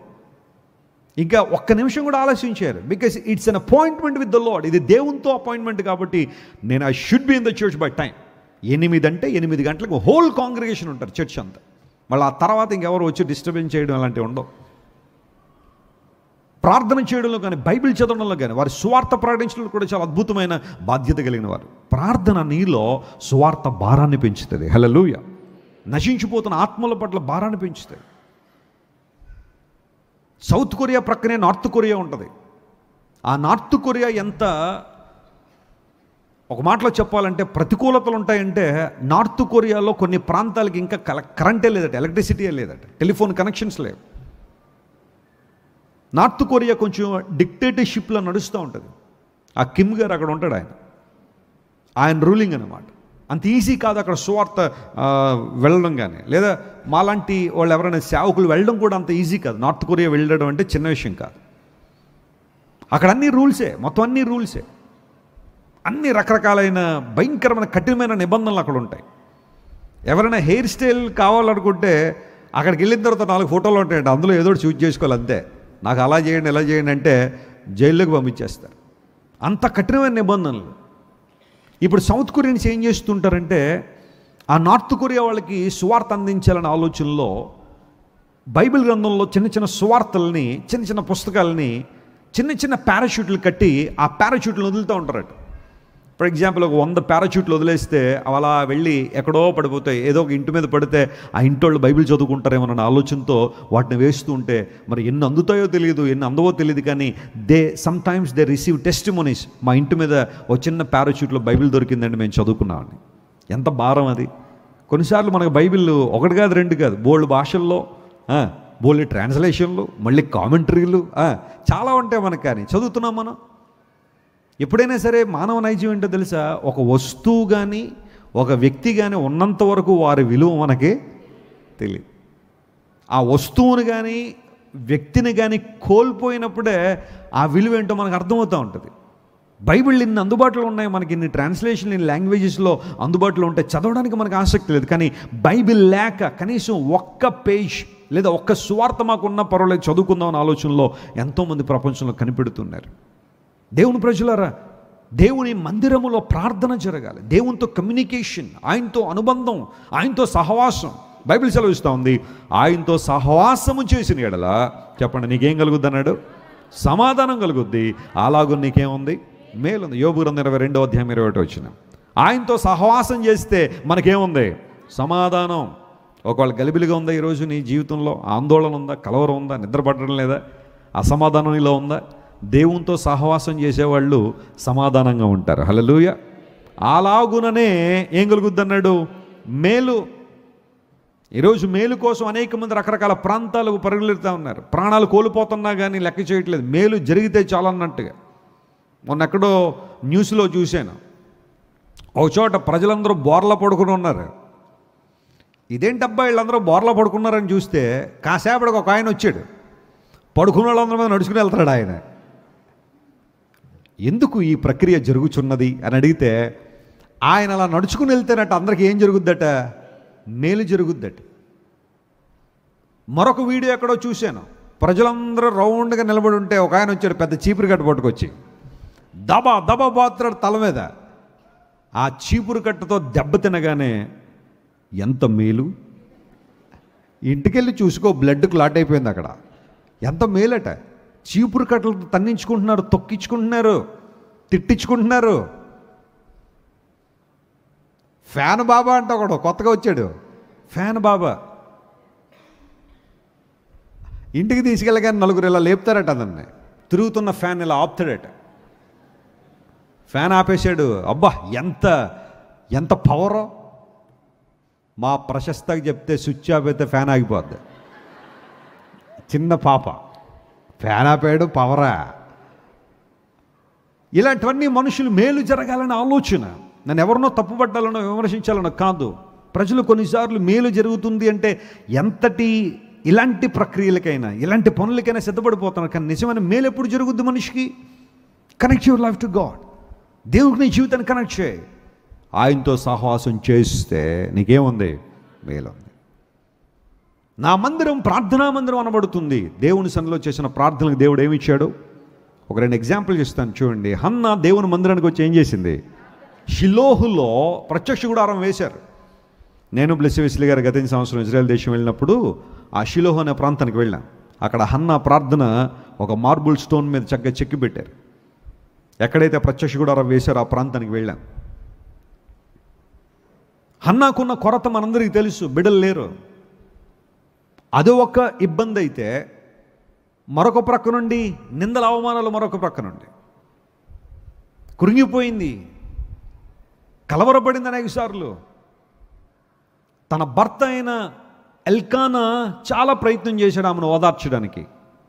ఒకరిన సందర్భంలో అన్నాడు, ఇదిగో అందరికీ కొంచెం ఇస్తున్నాను, నీకు 2 పాళ్ళు ఇస్తానులే, 2 పోర్షన్స్ ఇస్తాను, బాధపడకలే, నీకు ఆ లోటు ఉంటే ఇంకొక విధానంలో నేను సంతోషపరుస్తాను అనుకున్నాడు. కానీ ఆమెకి సాటిస్ఫాక్షన్ రాలా. 10 మంది కొడుకుల కంటే నేను ఎక్కువ కాదా, ఎందుకు ఏడుస్తున్నావు అని బహుశా హన్నాను ఓదార్చడానికి నేను 10 మంది కొడుకులతో సమానం అని చెప్పాడు. అయినా హన్నాకి ఆనందం అనిపించలే. But she decided to come to the house of God one day. వచ్చి దేవునిలో హృదయాన్ని ఏం చేసిందట? కృమ్మరించేసింది. ఆఖరికి సేవకుడు కూడా తన ముందు ప్రార్థన చేస్తున్న హన్నాను ఏం చేయలేకపోయాడు? అర్థం చేసుకోలేకపోయాడు. ఏలి, నువ్వు మత్తురాలవైపోయావు, నువ్వు దేవుని మందిరానికి మత్తురాలవై వచ్చావా అని బహుశా ఏలి కూడా ఆమెను అర్థం చేసుకోలేకపోయాడు. కానీ ఎవరు అర్థం చేసుకున్నారు? దేవుడు అర్థం చేసుకున్నాడు. కొన్నిసార్లు మనుషులు నేను అర్థం చేసుకోవచ్చు, వారు ఏ స్థాయిలో ఉన్నా కానీ. నీ హృదయంలో ఉన్న సంఘర్షణ వారికి తెలియకపోవచ్చు, నువ్వు ఎదుర్కొంటున్న సమస్య వారికి అర్థం కాకపోవచ్చు. మానవ స్వభావంతో కొన్నిసార్లు వారు కూడా మాట్లాడించాము. కానీ దేవుడు అర్థం చేసుకున్నాడు. హన్నాను వాగ్దానం చేశాడు. వాగ్దానం చేసినట్టుగానే దేవుడు ఏం చేశాడు చెప్పండి? సమూయేలుని ఇచ్చాడు. సమూయేలు కేవలం కొడుకు మాత్రమే కాదు, ఒక ప్రవక్త. ఆ దేశాన్ని కదిలించగలిగే ప్రవక్తను దేవుడు ఇచ్చాడు. హన్నా అప్పటి నుంచి ఏ వాగ్దానం అయితే దేవుని మందిరంలో పట్టుకుని వెళ్ళిందో అప్పటి నుంచి హన్నా ఏం చేయలేదట? ఏడవలేదని బైబిల్లో ఉంది. ఆమె ప్రార్థన దేవుడు అంగీకరించాడు. ఆయన మందిరంలో చేపడుతున్న ప్రార్థన దేవుడు విన్నాడు. సెన్హెరీబ్ అనే రాజు రబ్షాకేని పంపించాడు హిజ్కియా దగ్గరికి. నీ మీదకి వస్తుందని ఎవరు కాపాడతారో చూసుకో. ఈ వార్త వినగానే నువ్వు ఈజిప్ట్కి వెళ్తావేమో, లేదా మరొక ప్రాంతానికి వెళ్తావేమో, వాళ్ళందరి గతి ఏమైందో కనుక్కో. నా చేతుల నుండి ఏ ఒక్కరు నేను ఏం చేయలేరు, రక్షించలేరు. దేవతలను ఆశ్రయిస్తావేమో, ఆ దేవత ఏమైంది, ఈ దేవత ఏందని చెప్పి రకరకాలుగా రబ్షకే మాట్లాడాడు. సన్హెరీబు పంపించిన ఉత్తరాన్ని పట్టుకుని హిజ్కియా దేవుని మందిరంలోకి వచ్చాడట. ఆ ఉత్తరాన్ని విప్పి పరిచాడు, దేవుని సల్ల ప్రార్థన చేశాడు. చాలాసార్లు మనం వింటున్నాం, హిజ్కియా ప్రార్థన దేవుడు విన్నాడు. అద్భుతం ఎంత అద్భుతంగా జరిగింది అంటే, ఒక్క రాత్రిలో దేవుడు ఒక దూతను పంపిస్తే చెప్పండి 185,000 మంది ఆ రాత్రి హతమార్చబడ్డారు. 1:185,000. దేవుని దూతకున్న శక్తి, అంత ప్రభావవంతంగా దూత పనిచేయడానికి కారణం హిజ్కియా దేవుని మందిరంలోకి వచ్చి ఏం చేశాడు, ప్రార్థన చేశాడు. మన చర్చిలో ఒక బ్రదర్ ఒక చక్కని సాక్ష్యం చెప్పారు. ఒకసారి వారి ఇంటిని దర్శించినప్పుడు ఏదో ఒక ప్రమోషన్ కోసం ఎదురు చూస్తున్నారు. చాలామంది వెనకకు లాగుతున్నారు ఆ ప్రమోషన్ రాకుండా ఉండాలని. కారణాలు ఏంటో మనకు తెలియదు. ట్రై చేశారు అటు ఇటు ప్రయత్నం చేశారు, ఎక్కడ అవ్వట్లా. ఒక రోజున దేవుడు మాట్లాడుతున్నాడు, మందిరం దగ్గరలోనే ఉంది కదా, వెళ్ళి ప్రార్థన చేసుకో మందిరంలోని. ఆయన వచ్చి మన క్రైస్ట్ వర్షిప్ సెంటర్లో ఇక్కడే ఎక్కడైతే మేము వేదికకి వాకింగ్ చెప్తున్నాం అక్కడికి వచ్చి సాయంకాల సమయంలో ఎవరు లేరు, మందిరం అంతా ఖాళీయే. But still he came to the church and started praying. ఆయన చెప్పారు, సోమవారం నుంచి శనివారం దాకా ప్రతిరోజు సాయంకాలం వచ్చి కాసేపు ప్రార్థన చేసుకుని వెళ్ళి ఆదివారం ఆరాధనలో పాల్గొని సోమవారం ఆయన ఆఫీస్కి వెళ్ళగానే ప్రమోషన్ లెటర్ టేబుల్ మీద ఉందంట. దేవుడు నా మనస్తోత్రం కలుగునుగా. దేవుని కార్యాలు ఎంత అద్భుతం అంటే, కొన్నిసార్లు మనం చాలా తక్కువగా అంచనా వేస్తుంటాం దేవుని మందిరంలో చేసిన ప్రార్థనలు. సేవకులుగా మేము చేస్తున్న ప్రార్థనలు దేవుడు ఎన్నో సందర్భాల్లో విని మీలో చాలామంది అద్భుతాలు చేశారు. చెప్పగలరు మీలో సాక్ష్యాలు? బ్లెస్సెస్లీ గారు ప్రార్థన చేస్తున్నప్పుడు, సేవకులుగా మేము ప్రార్థన చేస్తున్నప్పుడు, దైవజనులు మన ఆత్మీయ తండ్రి గారు ప్రార్థన చేస్తున్నప్పుడు, ఇక్కడ చేయబడుతున్న ప్రార్థనలు దేవుడు లెక్కిస్తున్నాడు, గమనిస్తున్నాడు. ఆయన మీ జీవితాల్లో ప్రభువు చేసే కార్యాలు ఎంత గొప్పగా ఉన్నాయి. ఆయా సందర్భాల్లో మనం ఇక్కడ పలకబడుతున్న మాటలను కొంచెం లైట్గా తీసుకుని వెళ్ళిపోతుంటాం. కానీ దేవుడు కొన్నిసార్లు చేసే ప్రార్థన, ఒకరోజు ఫ్రైడే ఇక్కడ నిలబడి ప్రార్థన చేస్తున్నాను నేను. చాలా అంశాలు ఫ్రైడే ప్రార్థన చేస్తుంటాం. మీరు ఎవరైనా శుక్రవారం ప్రార్థనకు వచ్చేవాళ్ళు మీకు తెలుసు, చివరిలో మనందరం మన చేతులు పట్టుకుని దేవుని సన్నిధిలో ప్రార్థన చేస్తాం. ఆ రోజు ఎందుకో యూజువల్గా ఆ ప్రార్థన ఎప్పుడు చేయలేదు, కానీ ఆ రోజు ఎందుకో పరిశుద్ధాత్మ దేవుడు ప్రేరేపిస్తున్నాడు. సెకండ్ చైల్డ్ కోసం ఎవరైతే ప్రార్థన చేస్తున్నారో, ఎందుకంటే పెళ్ళైన తర్వాత ఒక మగపిల్లడు ఒక ఆడపిల్ల వాళ్ళు పుట్టేశారు, ఆ తర్వాత మరలా సెకండ్ చైల్డ్ రావట్లేదు, రెండవసారి సంతానం రాక బాధపడుతున్న వాళ్ళు కొంతమంది ఉన్నారు. ఆ రోజు ఎందుకో సెకండ్ చైల్డ్ కోసం ప్రార్థన చేస్తున్నవారు ఎవరైనా ఉంటే ఈ ప్రార్థనలు ఏకీవించడానికి ప్రార్థన చేస్తే, ఓ ఫ్యామిలీ వాళ్ళు ఎప్పటి నుంచో సుమారుగా 8 సంవత్సరాలు 9 సంవత్సరాల నుంచో సెకండ్ చైల్డ్ కోసం ప్రార్థన, ఒక సంతానం కలిగి అక్కడ నుంచి గ్యాప్ వచ్చేసింది. 9 సంవత్సరాలు అయిపోయింది, పిల్లలు కలగట్లేదు. ఆ రోజు ఆ ప్రార్థన చేసిన తర్వాత ఒక సంవత్సరం తర్వాత వాళ్ళిద్దరు తిరిగి వచ్చారు. సార్ మీరు ఆ రోజు సెకండ్ చైల్డ్ కోసం ప్రార్థన చేశారు, దేవుడు ప్రార్థన ఉన్నాడు, 9 సంవత్సరాల తర్వాత మరలా నా భార్య గర్భం దేవుడు తెరిచాడు, ఈ బిడ్డను దేవుని మందిరం తీసుకొచ్చామని. అంటే దేవుని సన్నిధిలో మనం చేస్తున్న ప్రార్థనలు ఏమవట్లేదు చెప్పండి, వృధా కావట్లేదు. When we pronounce that you will get job, కొన్నిసార్లు నీ ఉద్యోగం కోసం ప్రార్థన చేస్తున్నప్పుడు ఏకీవించు, ఎస్ అది నా కోసమే దైవజనులు చేస్తున్నారు, I would like to claim it. ప్రార్థనలు ఏకీవించు, దేవుడు నీ జీవితంలో మేలు చేస్తాడు. ఒక వివాహం కోసం, సంతానం కోసం, లేకపోతే ఒక ప్రమోషన్ కోసం, దేవుడు చేసిన కార్యాల కోసం ప్రార్థన చేసే అనుభవం నీలో ఉంటే దేవుని కార్యాలు జరుగుతాయి. సుమారుగా 19 సంవత్సరాల ఒక సహోదరి కోర్టు కేసులో ఇరుక్కుని, ఒక కేసులో ఇరుక్కుని ఒక ప్రాపర్టీ ఇష్యూలో 19 సంవత్సరాలు పోరాడుతుంది ఆమె. ఒకరోజు వచ్చింది దేవుని మందిరానికి వచ్చి ప్రార్థనలు ఏకీవించింది. ఆ రోజు కూడా కోర్టు కేసులను విడుదల కావాలని ప్రార్థన క్లెయిమ్ చేసుకుని దేవుని సన్నిధిలో. ఆ తర్వాత రోజు వెళ్ళింది, ఆమెకు ఫేవరబుల్గా దేవుడు డెసిషన్ ఇచ్చాడు. హల్లెలూయా.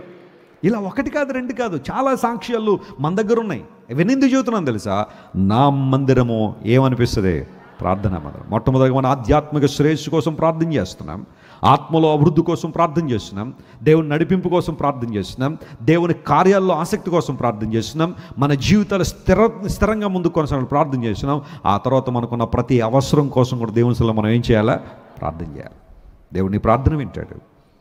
ప్రధాన యాజకుని మందిరం ఆలోచన మందిరం, ప్రేతోర్యం అనే మందిరం అపహాస్య మందిరం. యేసయ్య అన్నాడు, ఇది నా మందిరం, ఇక్కడ ఏం జరగాల? ప్రార్థన జరగాలి. కళ్ళు మూసుకొని ప్రార్థన చేసుకున్నాం. Everyone close your eyes, I would like to pray for you. అందరి కోసం నేను ప్రార్థన చేస్తాను. అందరు కళ్ళు మూసుకొని లేచి నిలబండి ప్రార్థన చేసుకుని మనం ఈ మీటింగ్ను ముగిద్దాం. గుడ్ ఫ్రైడే వరకు ఈ ధ్యానాలు కొనసాగుతున్నాయి. అందరూ రండి, దేవుని వాక్యాన్ని వినండి, బలమైన కార్యాలు దేవుడు చేస్తాడు. అందరూ లేచి నిలబండి, ప్రార్థన చేసుకుందాం. మీరు 2 చేతులు ఆకాశం చాపండి. అవునయ్యా, దేవాలయాన్ని శుద్ధీకరించావు. శుద్ధీకరించబడని ఆలోచన. అక్కడ రోకలు అమ్మేవారు ఉన్నారు, గువ్వలు అమ్మేవాళ్ళు ఉన్నారు, రకరకాల ఎక్స్చేంజ్లు జరుగుతున్నాయి. వ్యాపార కేంద్రంగా దాన్ని మార్చేశారు. కాయిన్స్ మార్చేవాళ్ళు అక్కడ ఉన్నారు. ఇది ఇస్తేనే, ఈ కాయిన్ ఇస్తేనే దేవుడు అంగీకరిస్తాడని ప్రజలందరినీ మభ్యపెట్టిన వారు ఉన్నారు. దొంగలుగోగా దాన్ని మార్చినప్పుడు ప్రభువా, నువ్వు ఆ దేవాలయాన్ని దర్శించి శుద్ధీకరించావు. వెండిని నిర్మలం చేయనట్లుగా నేను నిర్మలం చేస్తానని మలాకి గ్రంథంలో ఇచ్చిన ఆ ప్రవచనానుసారంగా శుద్ధీకరించావు ప్రభువా, నీకు వందనాలు. మా హృదయాలు దొంగల గుహగా మారిపోయినాయి, మమ్మల్ని క్షమించండి అయ్యా. అవి ప్రార్థనా నిలయాలుగా మారడానికి, ప్రార్థనా మందిరాలుగా మారడానికి, నీతో నిరంతరాయంగా సంభాషించడానికి, ప్రభువా నీతో కమ్యూనికేట్ చేయడానికి మా హృదయాలు మీరు సిద్ధపరచమని కోరుతున్నాం. Lord, we thank you Lord and we worship you.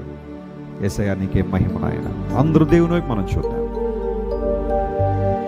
ప్రార్థన విన్నావయ్యా, విజయమిచ్చావయ్యా. ప్రార్థన విన్నావయ్యా,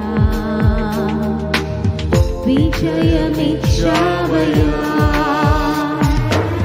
తొట్టిల్లనీయలేదు, తోడుని నడిపించావు. తొట్టిల్లనీయలేదు, తోడుని నడిపించావు.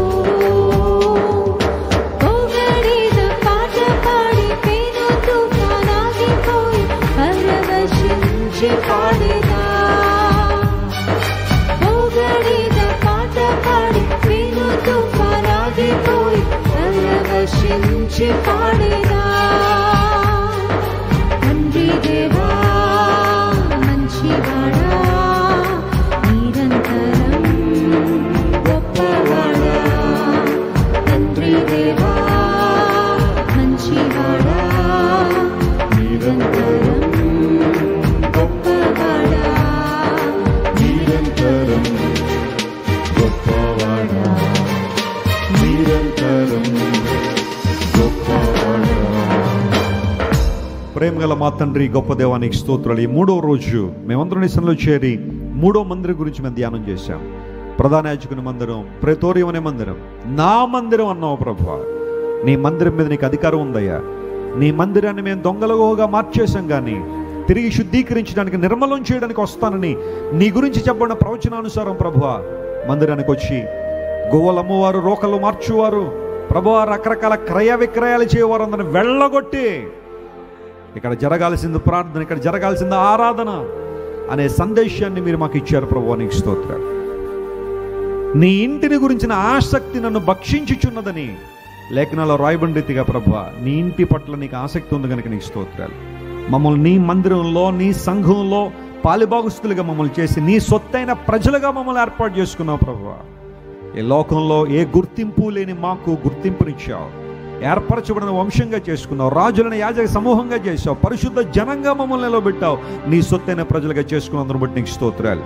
ఈరోజు మా ప్రియులు ఎవరైతే నీ మందిరంలో నిలబడి ప్రార్థిస్తున్నారో, ఏ ప్రార్థన ప్రభువా నీ సన్నిధికి చేరుస్తున్నారో, నీ కృపా సింహాసనానికి సమర్పిస్తున్నారో, ప్రతి ప్రార్థన యేసు నామములో అంగీకరింపబడును గాక. హల్లెలూయా. ప్రార్థన ఆలకించువాడు గనుక నీకు వందనాలు ప్రభువా. నీ కన్నులు నీతిమంతుల మీద, వారు చేసే ప్రార్థనల మీద నీ చెవులు ఉన్నాయని వాక్యంలో రాయబడిన రీతిగా మా ప్రియులు ఎంతమంది అయితే నీ సన్నిధిలో ఉండి ప్రార్థిస్తున్నారో ప్రార్థనలు వినండి. ఆన్లైన్లో ఎంతోమంది ఆయా దేశాల నుండి, ఆయా ప్రాంతాల నుండి ప్రభువా ఈ క్రాస్ మెడిటేషన్స్లో పాల్గొని తమ జీవితాలని సమర్పిస్తుండగా ప్రతి ఒక్కరి జీవితంలో అద్భుతాలు చేయండి. ఘనతయు మహిమయు ప్రభావం నీకు మాత్రమే ఆరోపిస్తూ మరల రేపు రాత్రి నీ సన్నిధిలో కలిసే పర్యంతము కృపాక్షేమము, కృపా సమృద్ధి, కృపాతిశయము మా మీద కృమ్మరించమని కోరుకుంటూ నీ సన్నిధిని బట్టి ప్రభువా మా పట్ల నీకున్న ప్రణాళికలను బట్టి ఎప్పుడు చెదిరిపోని, ఎన్నడూ వీడిపోని మధురమైన నీ ప్రేమను బట్టి నీకు స్తోత్రాలయ్యా. నీవు మమ్మల్ని ప్రేమించినంతగా ఎవ్వరూ మమ్మల్ని ప్రేమించలేరు ప్రభువా. నీ ప్రేమ మమ్మల్ని విడువనేది ఎడబాయింది కనుక నీకు స్తోత్రాలు. ఈ రాత్రి ప్రతి ఒక్కరి మీద బలపరిచి, ధైర్యపరిచి, నూతన మహిమతో నింపండి. యేసయ్య నామం పేరట అడిగి వేడుకొనిచున్నాము తండ్రి, మన తండ్రి అయిన దేవుని యొక్క ప్రేమ, ప్రభు అని యేసుక్రీస్తు వారి యొక్క కృప, పరిశుద్ధాత్మ దేవుని యొక్క నుంచి అన్యోన్య సహవాసం, ఆశీర్వాదం, ఆదరణ ఈ రాత్రి మీటింగ్లో పాల్గొని దేవుని వాక్యానికి లోబడిన వారికి సదాకాలము తోడై నడిపించును గాక. ఆమేన్. Praise the lord.